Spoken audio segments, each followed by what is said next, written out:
নাবালিকাকে বিয়ে দেওয়ার অপরাধে বাড়িতে উপস্থিত চাইল্ড লাইনের কর্মীরা। গোপন সূত্রে খবর পান চাইল্ড লাইন সহ বিশালগড় মহকুমা প্রশাসনের কর্মীরা। বুধবার দুপুরে সেই বিয়ে বাড়িতে হানাদারি চালায় মহকুমা প্রশাসনের লোকজন। ঘটনা বিশালগড়ের পূর্ব লক্ষ্মীবিল এলাকার। মহকুমা প্রশাসন সহ পুলিশ কর্মীরা বিয়ে বাড়িতে পৌঁছানোর পরই তীব্র ক্ষোভের মুখে পড়তে হয় তাদের। দীর্ঘ সময় ধরে প্রশাসনের লোকেদের সঙ্গে চলে বিয়ে বাড়ির লোকেদের বাক বিতণ্ডা। ছড়িয়ে পড়ে গোটা এলাকায় উত্তেজনা। পরিস্থিতি সামাল দিতে বিশালগড় থানা থেকে আসে বিশাল পুলিশ সহ টিএসআর বাহিনী। নাছোড়বান্ধা প্রশাসনের কর্মীরা নাবালিকার কাগজ পরীক্ষা করে দেখার জন্য বাড়ির লোকেদের চাপ দিতে থাকে।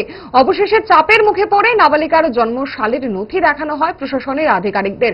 নথি পরীক্ষা করে দেখা যায় নাবালিকার বয়স 17 বছর 6 মাস 21 দিন।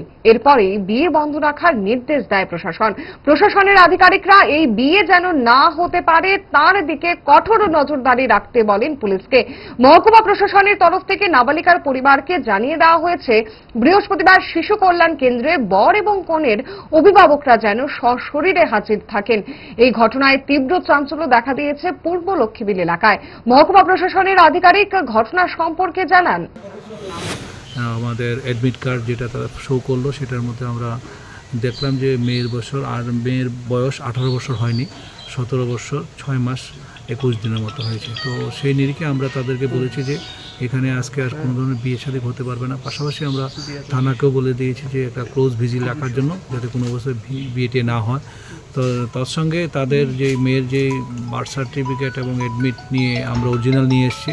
কালকে আমাদের CWC অফিসে আসবে, এসে মেয়ে এবং ছেলে দুনো পক্ষকে নিয়ে আসার জন্য আমরা বলে এসেছি। আর তার সময় তাদেরকে বিয়েটা আপাতত বন্ধ করে রাখার জন্য আমরা বলে এসেছি।